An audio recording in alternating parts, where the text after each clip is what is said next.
Hi, can you hear me? Can you hear me? No. Oh my God. I can hear you. Okay, I can hear Can you hear me? Yes. Dang. Okay.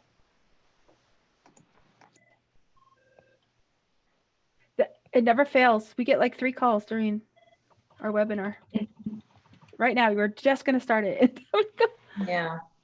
It's funny. Oh, maybe they're calling because of, wonder what's going on. Okay, go ahead. Hi, everyone. Thank you so much for joining us. Please give us a minute or two to allow other people to join. Thank you so much for your patience.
All right, I think we can go ahead and get started.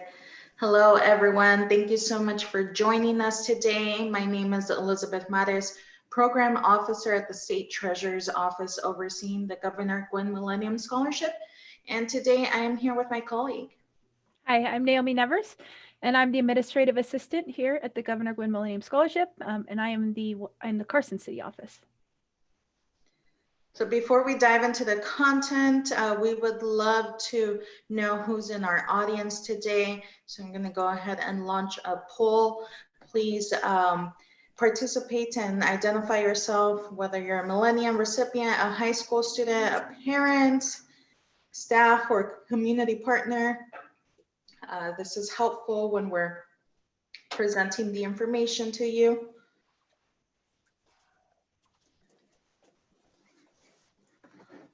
Okay, it looks like we have high school students and parents with us today. Again, thank you so much for joining us.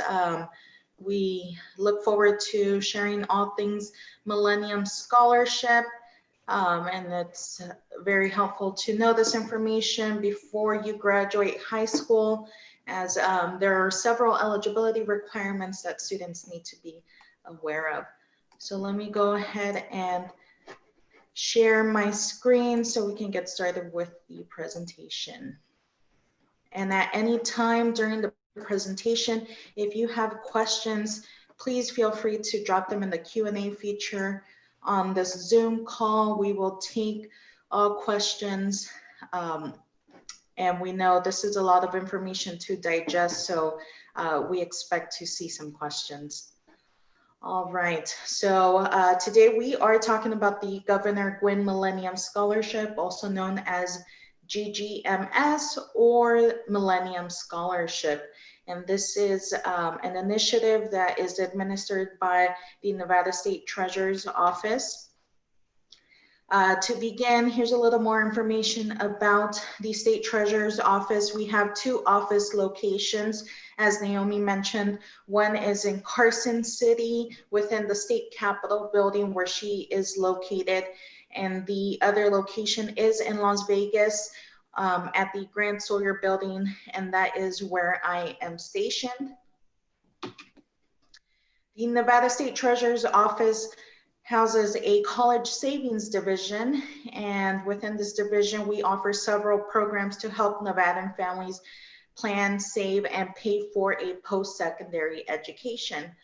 These programs include College Kickstart, Nevada prepaid tuition, several 529 plans, the Governor Guinn Millennium Scholarship, which we are talking about today. We also have a second scholarship opportunity known as the Memorial Scholarship.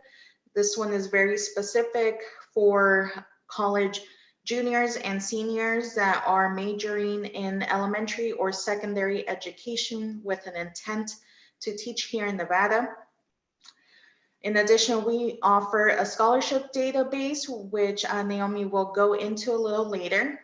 And we also offer information on how to prepare for college and how to take out student loans responsibly. So this is all part of our efforts to help families here in Nevada pursue a higher education.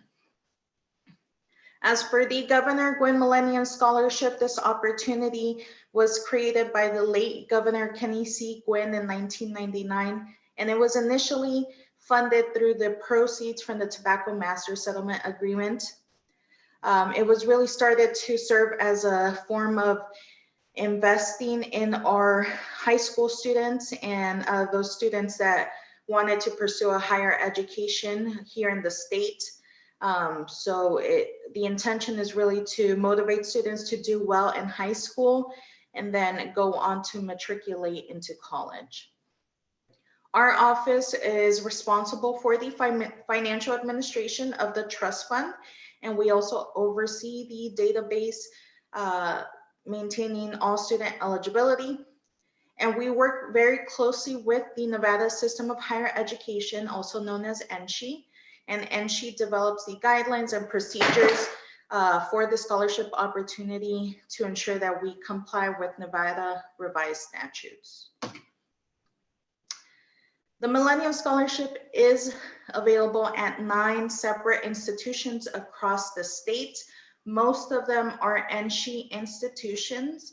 So that includes the University of Nevada, Las Vegas, UNLV, the University of Nevada, Reno, UNR, Nevada State College, College of Southern Nevada, Great Basin College, Truckee Meadows Community College, Western Nevada College. And outside of these NSHE institutions, the Millennium Scholarship is also available at Sierra Nevada University and Roseman University of Health Sciences.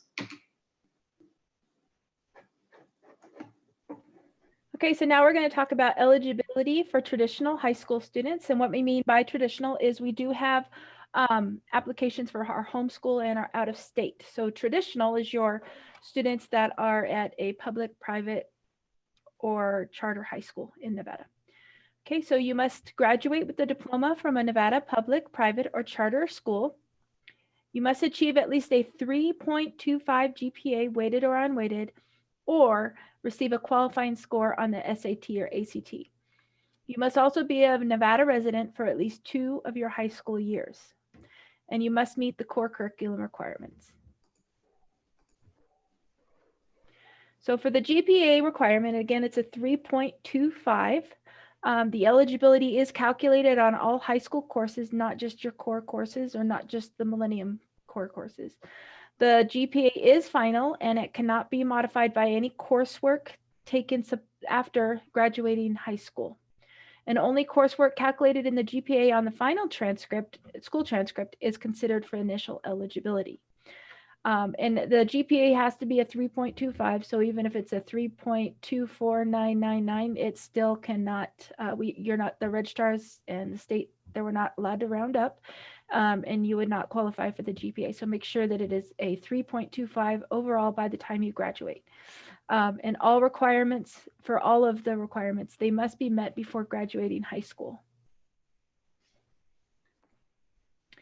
And then, so we have the GPA requirement. Now the core curriculum requirement, you must have the following curriculum completed while in high school.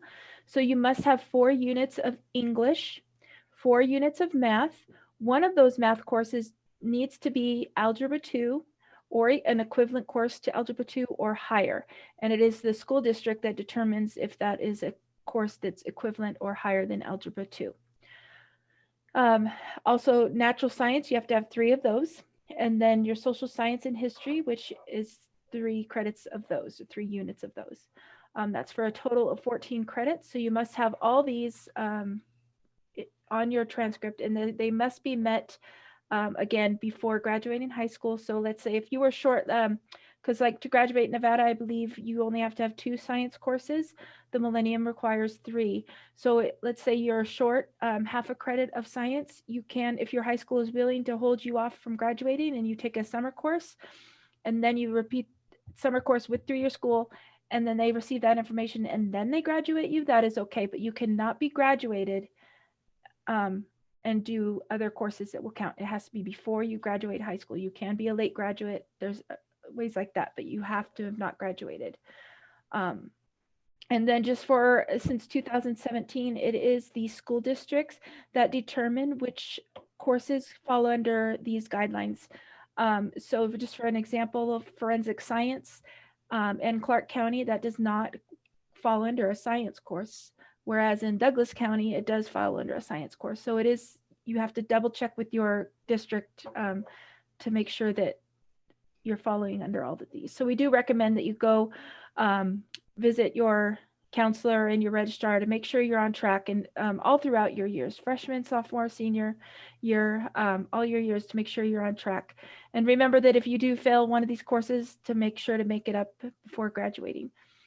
And yeah, so make sure you're on track. And then just because we do have students that are told by their high school that they're on track and that they are going to receive the Millennium, and then let's say they fail a course or they don't complete a course their last semester, they believe that they've met it, but they won't, because if they haven't met all the requirements. So just ultimately, it is the student's responsibility to make sure all the requirements have been made. Your school is there for your guidance and to help you and assist you, but you are responsible. The student is the one that's responsible to make sure all these are met. Okay, so SAT or ACT score. So for traditional students, you do not need your ACT or SAT score. This option is for those students that did not or cannot complete the 3.25 overall GPA. Then you can qualify with a qualifying score on the SAT or SAT. So students who take the SAT test, they must obtain a 1070 or higher. And then for the ACT, it's the average score of all 4 subjects, and which does not include writing, and that must be a 21 or higher that you get. Your high school, usually you take one of these once your junior year. But if you don't meet this score, you can on your own go to the SAT and ACT and register for future test dates and try and make that up. But again, all the test scores, everything must be done before graduating high school. So you can try as many times as you want, but it has to be done before you graduate high school. And just so the questions come up a couple times about super score, I guess. So for ACT, a super score would be, let's say you took the test 3 times.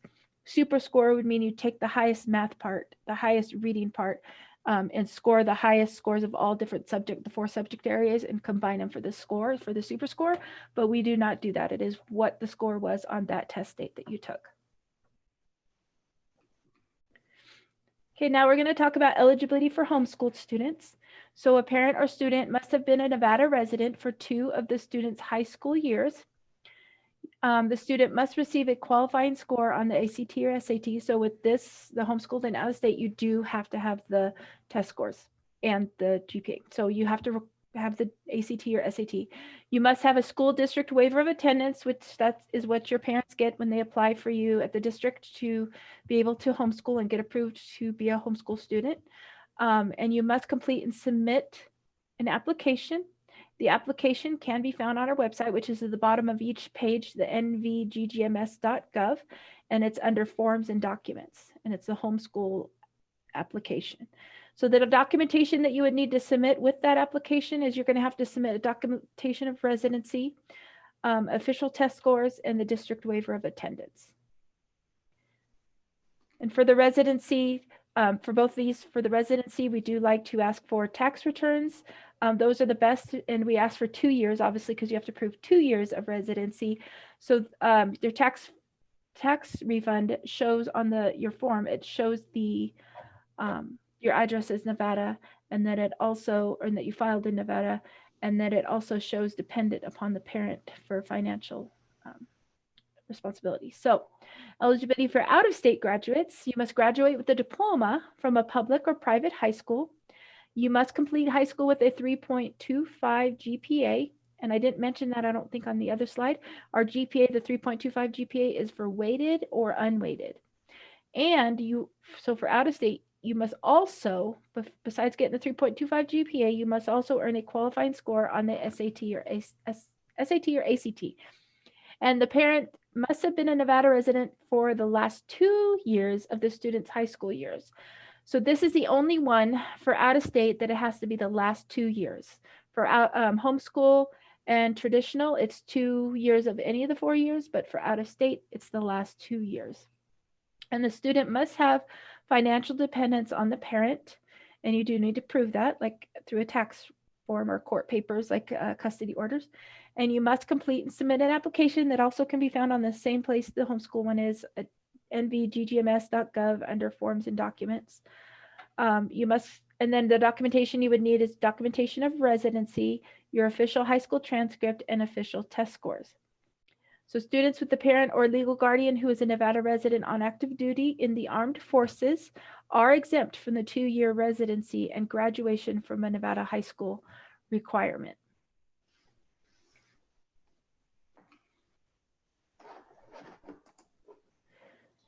All right, so moving on to the matriculation process. Now you have qualified for the Millennium Scholarship upon high school graduation. This is what you need to know after. So there is no application process for students that are traditional high school students in Nevada. So again, that means that you're attending a public, private, or charter school in the state. If you are eligible upon high school graduation, your high school or school district will submit your name to our office after high school graduation. At that point, it is our responsibility to contact students via mail to inform them about their eligibility. So this process happens usually around June, July, and August. Again, normally students graduate May, and these schools and school districts don't send information to our office until about June or July, at which point we start mailing out letters with instructions on how to proceed with the scholarship. So if you are a senior in high school right now and are graduating May 2021, you can expect to receive this notification via mail in July 2021. So with the notification that we send you, there is a Millennium Scholarship ID number listed on there, also known as your MSID. This number is needed for you to complete the acknowledgement of award, which I will go into in a bit. This number is a way for you to identify yourself as a Millennium Scholar. So if ever you need to call our office, it comes in handy to have this number and share it with us so we can easily locate your record. For those students that are attending a Nevada System of Higher Education institution, this number is not the same as your NSHE number at your institution. So it's important to retain this number throughout the duration of your scholarship. And if you happen to misplace that letter you received in the mail, no need to worry. You can always retrieve this Millennium Scholarship ID number by visiting our website, nvggms.gov. On there, you'll see a link for what's my MSID, and you'll need to enter some basic information to be able to get this number. For those students who are still in high school, if you try retrieving your MSID before high school graduation, you're not going to find your name on there. Just putting that out there, because from time to time we do get calls about this. You know, students worry because they don't see their name on there, but it just means that we haven't received it yet. So as I mentioned, there is an acknowledgement of award process that needs to be completed in order for Millennium Scholarships to receive funding. This is a process that takes place on our website, so you will need to visit nvggms.gov. Once you receive that letter that notifies you of your eligibility. And this process basically goes over the policies that govern the scholarship so that you know exactly what to expect as a Millennium Scholar. This is why it's very important that students complete this process and not the parent, so that you're not blindsided by any information after you've already started receiving the scholarship. Once you complete this acknowledgement of award, your record status will change to eligible, and your institution will be able to see this status as well. And at that point, they'll work on dispersing funding. We do want to note that there is a citizenship affidavit that's part of this acknowledgement process. It is up to the applicant to determine if they can honestly affirm whether they meet one of the requirements below. So there are 4 options. One is that you are a US citizen. The second is that you have lawful immigration. The third is that you have filed an application to legalize your immigration status. And the fourth option is that you will file to legalize your immigration status as soon as you are available to do so. And just to be clear, it is not a requirement for students to be citizens of the US in order to receive the scholarship, but we do ask that you answer this citizenship affidavit.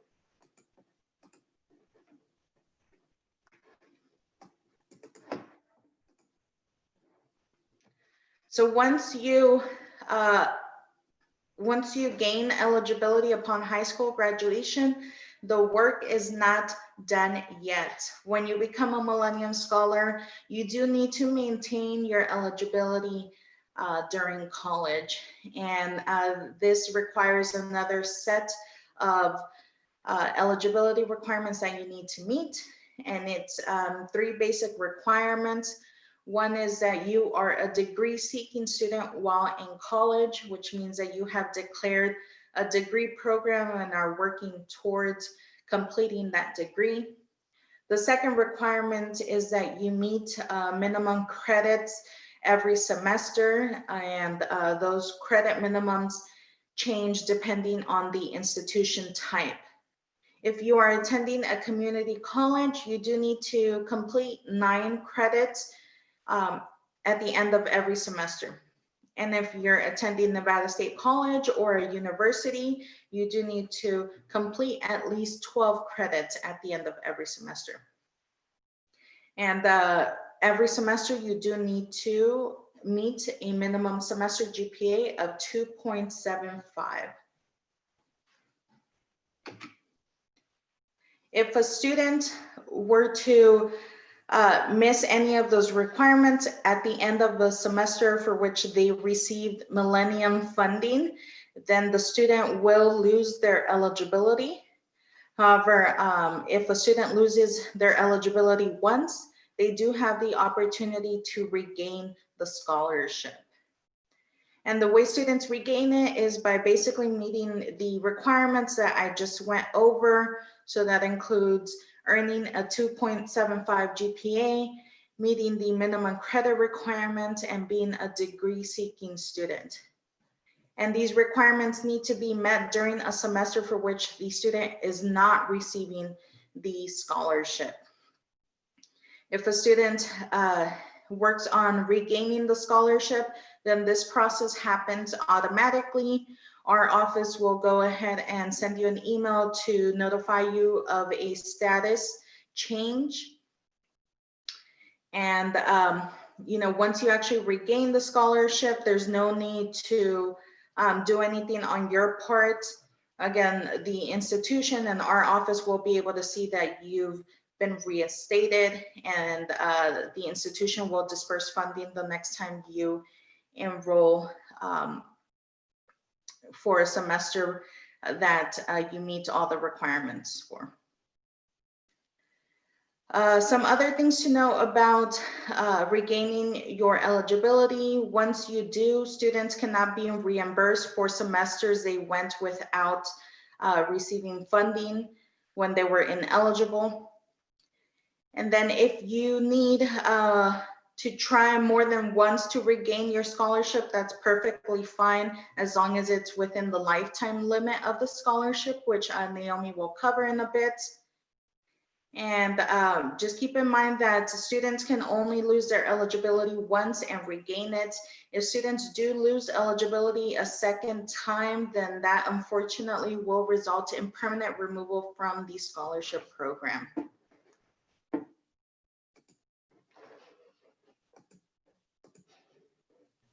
Okay, so now we're going to talk about funding lifetime limits. So the maximum total of the GGMS award is $10,000.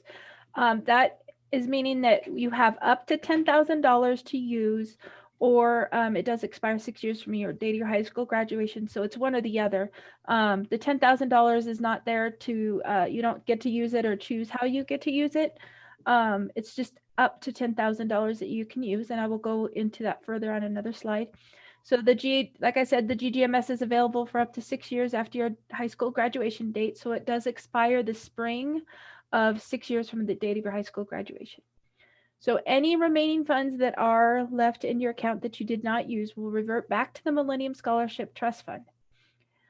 There are exceptions to the 6-year limitation. The only exceptions we do have is for students who have served time on active duty in the armed forces, or if they've participated in a charitable mission or public service nature.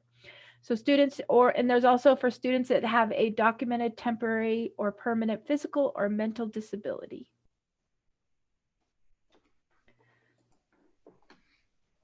So exceptions for the students on active duty or for charitable mission.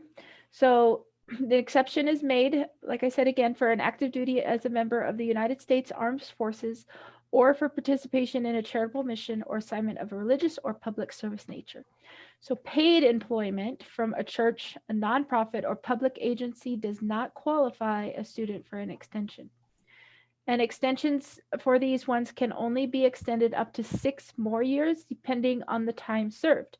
So after you serve your time, you would fill out an application, which I'll tell you about later.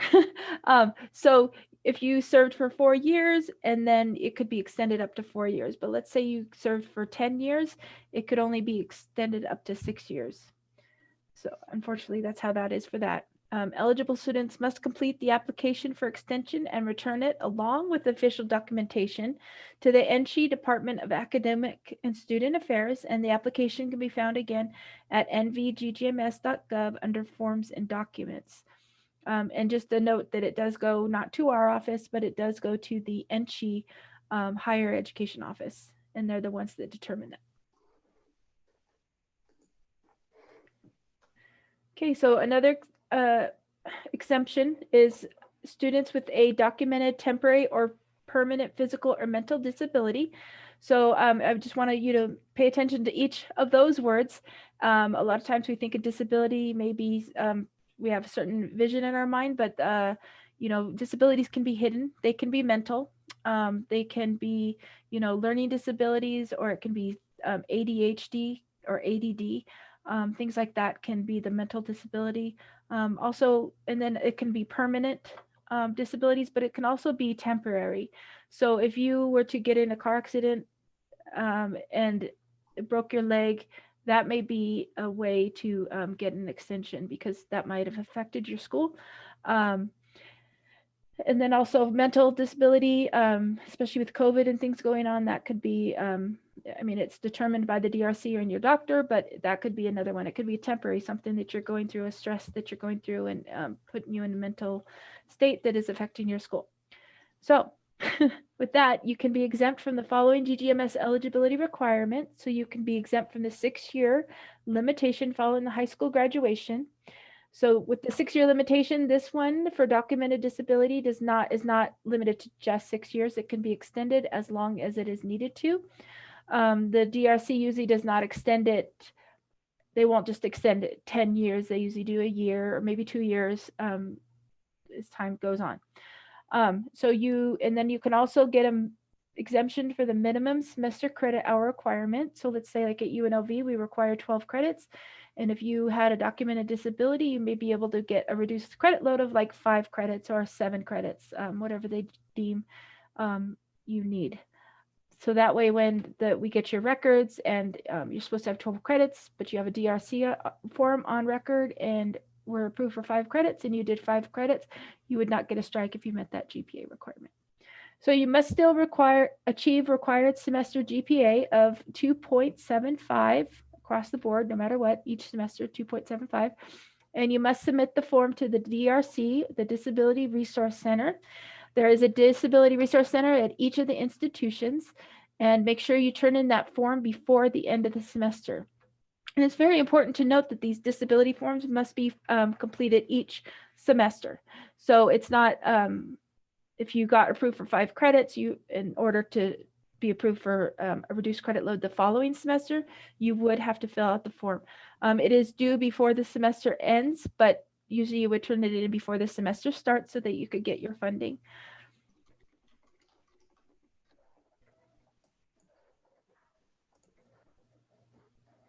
So funding and disbursements, this is where, so you have up to $10,000, but it does have to be used on a per credit hour basis. So if you go to the community college, one of the approved community colleges, we cover $40 per credit.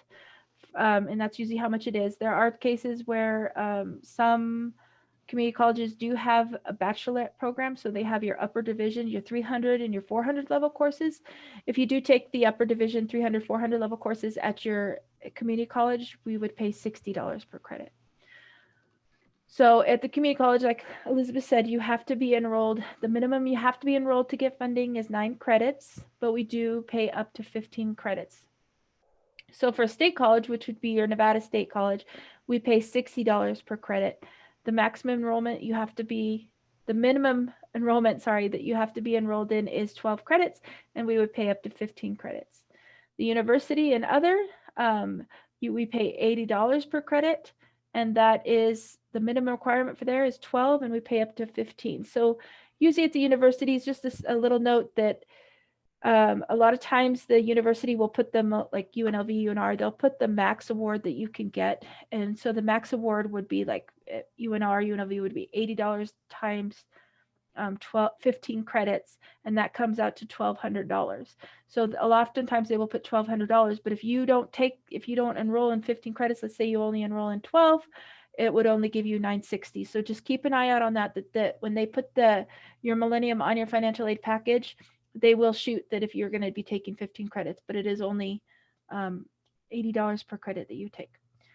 So remedial courses will not be funded. Remedial courses are your 100 below 100 level courses. So like those are usually found at the community colleges, your Math 98 or your English 96.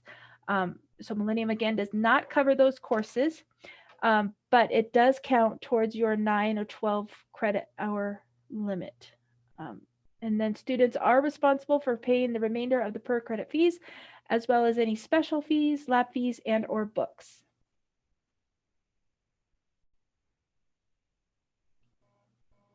And just a side note on that too as well, because we do get this question, the $10,000, like if many students do use up their $10,000, but let's say you went through and you got your degree and if you had a balance of 1,000 or 2,000, there's nothing we can do to just give you that money. you had to have used it at the per credit hour basis. And so when you've gotten your degree, you can always go back and start another degree, or you can take a certificate program at the community college. There's no limit. There's not a limit. It's just a 6 years or $10,000, but there's not a limit like, oh, you can only get one BA, or I mean, one AA. So that's a question that does come up. So funding for other. So if students receive other funding, all funds are applied to the student account, including our Nevada prepaid tuition or 529 plan payments. Any amount received in excess of the account balance is distributed to the student in the form of a residual check and to be used for educational expenses. So for like our prepaid tuition, if you have prepaid tuition, that will come out through and pay first. However, that does pay just tuition. So if you have any lab fees or technology fees or any of that kind of stuff, the Millennium comes through, it'll pay whatever is remaining on your account, and then it comes to you in the form of a residual check. The student is responsible for ensuring the account balance is paid by the fee payment deadline. And we do recommend that if that is hard for you to do, that you request a payment plan from your institution. So co-enrollment. Oh, that's you, Elizabeth. I'm sorry. You can take it if you want. So these are some other things to know as a Millennium Scholar. Students can take courses at 2 eligible institutions and receive funding at both institutions. To do so, students must declare themselves as a co-enrolled student. If so, students need to enroll and complete at least 12 credits across both institutions. And like with every other semester, the scholarship will fund up to 15 credits maximum. If you are co-enrolled, you do need to earn at least a 2.75 GPA at both institutions. However, there are times when students earn a very high GPA at one institution and below a 2.75 GPA at the other institution. In this case, if both GPAs can be combined and averaged out to meet more than the 2.75 GPA, then at that point, students can request that this combined GPA be calculated and applied so that they can maintain their eligibility for the scholarship. If students want to co-enroll, the first thing that they need to do is register for the courses they plan to take at both institutions. Then they need to complete a co-enrollment form, which can be found on our website. This form is pretty easy to complete. It requires basic information such as the institutions you're attending and the number of credits that you're taking at each. Once you've completed this form, you do need to submit it to the financial aid office at your home institution. So this is where you are seeking a degree. Once the financial aid office receives this form, they will go ahead and share it with your host institution and with our office as well.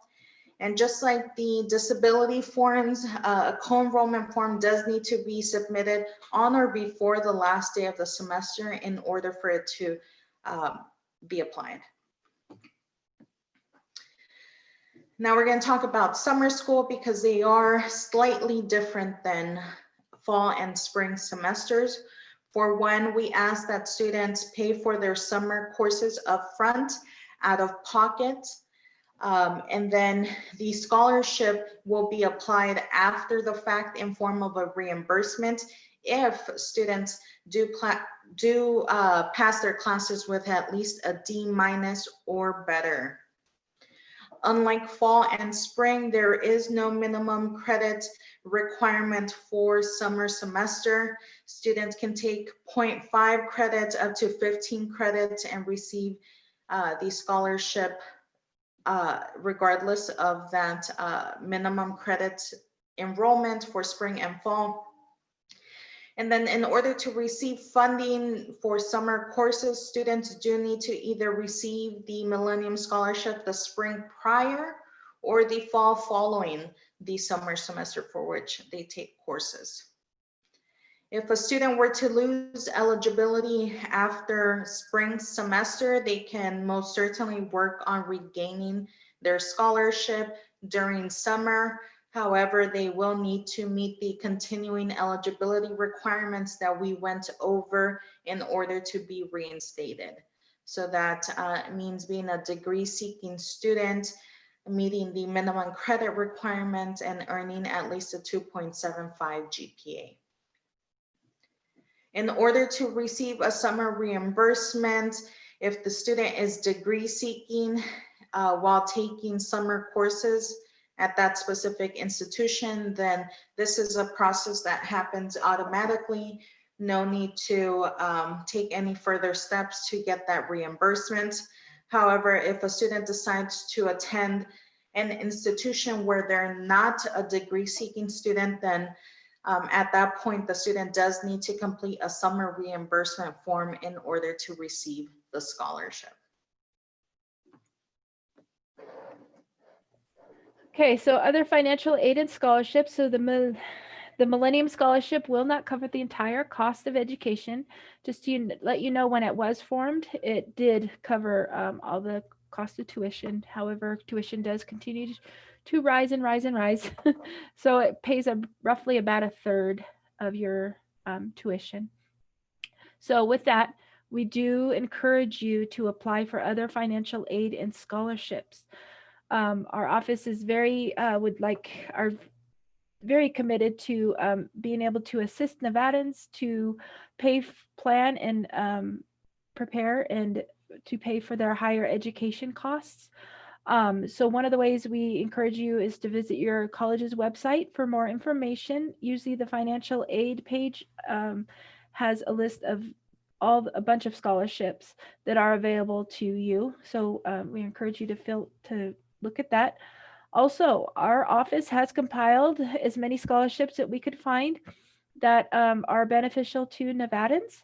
So if you visit the website, the Treasurer's website at nevadatreasurer.gov, and then you scroll down, it's like the sixth one, I believe, and it's a scholarship database. You just click on that, and it's an Excel file that has all the scholarships we've compiled that you can research. There is over 330 scholarships listed on that database. Also, we do encourage you to apply for the free application for federal student aid, otherwise known as the FAFSA. Because even if you think with your income you will not qualify for that, it is important or encouraged that you do apply for the FAFSA, because that can open up other doors. Maybe your financial aid office or your school might have other scholarships that, because you filled out the FAFSA, they may be able to help you with other different things, even though you won't qualify for the Pell Grant. So we do encourage you to that. However, with the Millennium Scholarship, you do not have to apply for the FAFSA to get the Millennium Scholarship. You can still receive the Millennium Scholarship even if you did not fill out the FAFSA. Okay, so we have compatibility. Our Governor Guinn Millennium Scholarship is compatible with our other programs that we have in our office. So one of the big programs that we have is our Nevada prepaid tuition. And that is where, when your child is younger, it's open up until, I believe, 7th grade or 8th grade, that you're starting when they're like 2 years old or however old, you can pay a lump sum. You can do a 10-year plan, a 5-year plan, or a monthly plan. And when you do that, you're putting money towards your child's education at a certain rate, and you're locking in, like, let's say you sign up your child when they're 2 years old, you're going to be paying the Nevada tuition locks you into the rates that it is when they're a 2-year-old, so that when they are 18 years old, 19 years old, going to college, the rates obviously have probably really increased, but you're going to be paying the rates that they paid back then. So we highly encourage that for you to check that program out. Also, it's fully compatible with that. It's fully compatible with our You Promise College Fund, and also our other IRS 529 plans that we have that we are partner with. It's Putnam Investments. Vanguard, Wealthfront, USAA, and then also our SSGA, You Promise 529. So a lot of times, if you can afford to, it's often encouraged to do like the Nevada prepaid tuition that pays their tuition, and then if you can do a 529 plan that can pay up for their other expenses such as room and board or school supplies or laptop, and also the Millennium comes in to play here as well. So it all works together for your benefit. So planning ahead is highly encouraged. And just a side note for the SSGA, You Promise 529, you only have to have $15 to start that account. And I'm a single mom of 4 kids, and so I have that for my children. And it was very accessible because I can do $15, and then you can also come out of my pay. It comes out of my paycheck, so I don't even notice that I'm getting less or anything, and it's just been adding up, and um, it's there for when they're going to go to college. So if you would like to contact us, our toll-free number is the 1-888-477-2667. And then our Millennium Scholarship email is millenniumscholars@nevadatreasure.gov. And then we have our emails for Elizabeth if you'd like to contact her, or me if you'd like to contact me. And at the bottom, we have our 3 social media platforms. So we encourage you to go to to our pages and like them. Facebook and Instagram is at Nevada State Treasurer, and our Twitter is at NV Treasurer. So we do post our because of COVID and the way the world is going, we usually would be out in the community doing a lot of events, but since that's not really happening, we have moved to webinars. So our office does like this webinar every Monday, but we do other different webinars throughout the months. So you can find all those information or contests we might have, a lot of valuable information you can find on our social media platforms. And also a lot of our webinars, some of them are live on our Facebook page. So also check that out. Yes, and this upcoming Thursday at 1 p.m., we do have a webinar event that includes several individuals locally that have participated in the Nevada prepaid tuition program. So you can hear firsthand how it's helped them save thousands of dollars for their child's higher education. If you are to register and attend that event, you will enter a raffle to win a $529 contribution towards an SSGA account. So please go visit our Facebook page. You'll be able to see the link there to register and attend. You will have a fair shot at winning that contribution. And so, and for prepaid, it's not just parents. It can be grandparents. It can Yes. be aunts, uncles, different people. And then just to mention a side note, I forgot to mention that with the SSGA one, there is a Silver State matching grant that they will match up. You apply for it. It's real simple, really. I mean, it takes like 60 seconds. And they match what you have contributed up to $300. So you have an SSGA, let's say you've put in $300, they will match and give $300 into that account as well.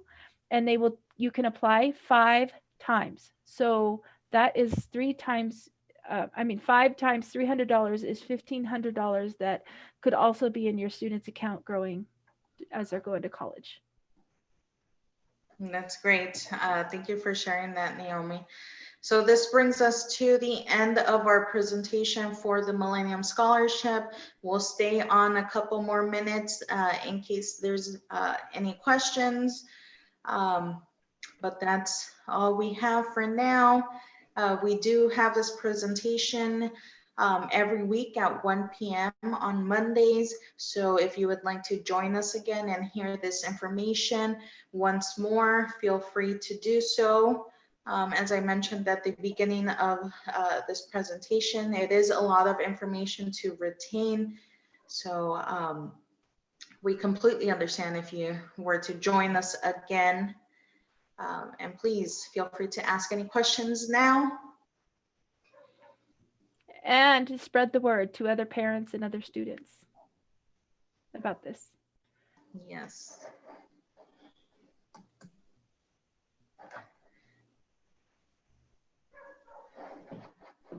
Since we still have time and we're not getting any questions, I would love to go ahead and test you all. Let's see. We actually do have a question. When can I apply, or what is the link? If you are a homeschooled student or out-of-state applicant, then at that point you do need to apply. You visit our website, nvggms.gov. You'll see a link to forms and documents, and that's where you'll be able to find the application. But if you are a traditional high school student that's attending a regular public, private, or charter school here in Nevada, then there is no application process.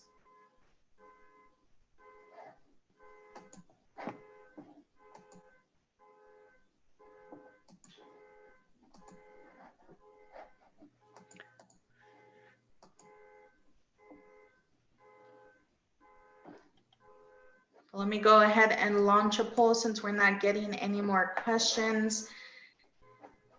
Here's a pop quiz for you. What classes must traditional high school students take to meet the core curriculum requirement? Feel free to drop your answer. We don't see your, who's answering what, so this is completely anonymous.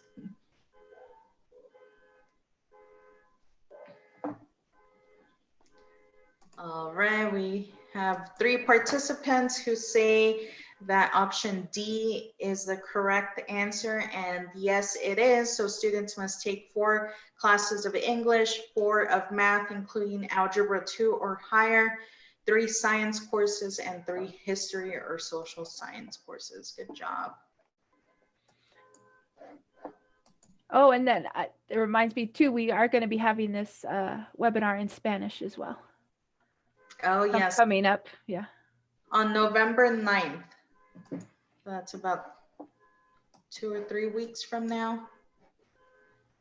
Here's another question, a true or false. If a Millennium Scholar loses eligibility once, they will be permanently removed from the program. Is that true or false?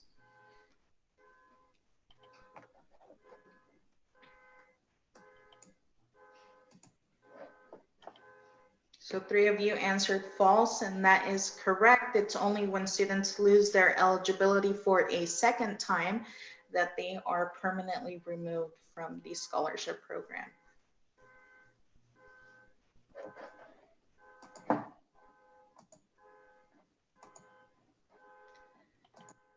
All right, so it looks like several individuals have already left the meeting and we are not receiving any more questions. So I will go ahead and end the presentation there. Again, thank you so much for joining us. And if you have any questions, feel free to reach out via phone or email. Yes, and thank you. Yes, you're welcome. To the attendees. All right, Naomi, thank you. I'll see you later. Okay, bye.